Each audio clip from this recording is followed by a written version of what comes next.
The people of Kenosha are now facing a very, very tough decision. Come November, who are they going to vote for? Are they going to vote for the man who risked his own safety, his own security, to visit your city that is currently being ravaged by rioters? Or are you going to vote for the man who chose not to visit your city and, in many cases, even refused to even acknowledge your city? Who are you going to vote for? Donald Trump or Joe Biden?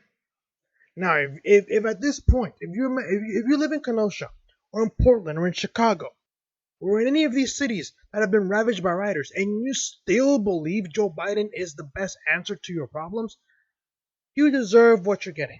Because Joe Biden isn't calling out the riots. In fact, many of his supporters, many of his staffers are are supporting Black Lives Matter, Antifa, and the riots.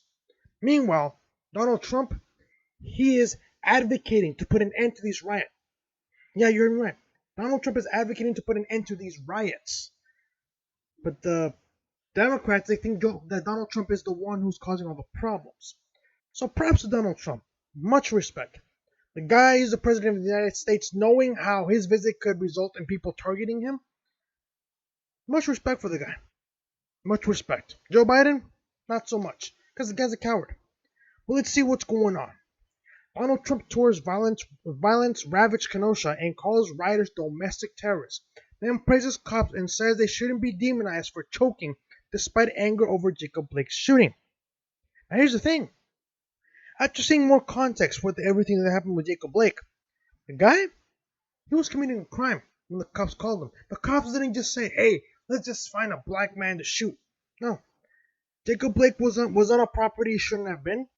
He has an extensive criminal record for sexually assaulting his niece, and when the cops showed up, he was already committing a crime. So, you expect me to feel bad for it? No, I don't. Now, I really much appreciate the relatives calling out the riots, but Jacob Blake's not a saint. Neither was George Floyd. Okay. Anyway, let's keep going. President Donald Trump toured the violence-ravaged Kenosha, Wisconsin Tuesday and called rioters terrorists while praising police who argued shouldn't be demonized for choking. Trump didn't mention Jacob Blake by name during his scripted remarks. Blake, a black man who was shot 7 times in the back by a white cop in front of his 3 young children a week ago Sunday afternoon, leaving the father of 6 paralyzed from the waist down. The incident sparked several nights of protests. No, Daily Mail. You're getting it wrong. Several nights of riots and then violence in the Wisconsin city. Trump arrived Tuesday afternoon and walked through the rubble that had once been a camera store and an office furniture shop before giving remarks at a roundtable on Wisconsin community safety.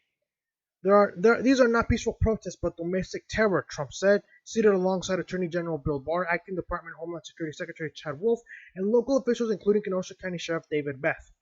Beth has been scrutinized in the wake of police shooting of Blake for statements he made about black people in the past. The vast and overwhelming majority of police officers are honorable, courageous, and devoted public servants, Trump said. They're incredible, yet many politicians ignore their sacrifice and ignore the African American, Hispanic American victims, the president continued. Speaking of crime victims of color, not those who have been unarmed and shot by officers, which have inspired weeks of Black Lives Matter protests. Nah, man, they're riots. Stop calling them protests. Nah, at this point, it's just pure riots, man. The people who needed to protest protested. That's it. The people who are in Portland, the people who are in Kenosha, the people who are in Chicago, they're not protesting. They're rioting. Anyway, let's keep going. When asked specifically about Blake being shot, Trump responded, I feel terrible for anybody who has to go through that. He added that it is a complicated subject.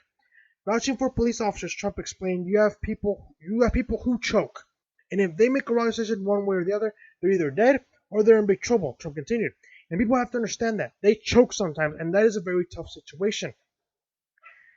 And then eventually there's some pictures, for example, Trump visiting the rubble, the damage. Apparently this is where he met with Bill Barr and then, and then local authorities in Kenosha.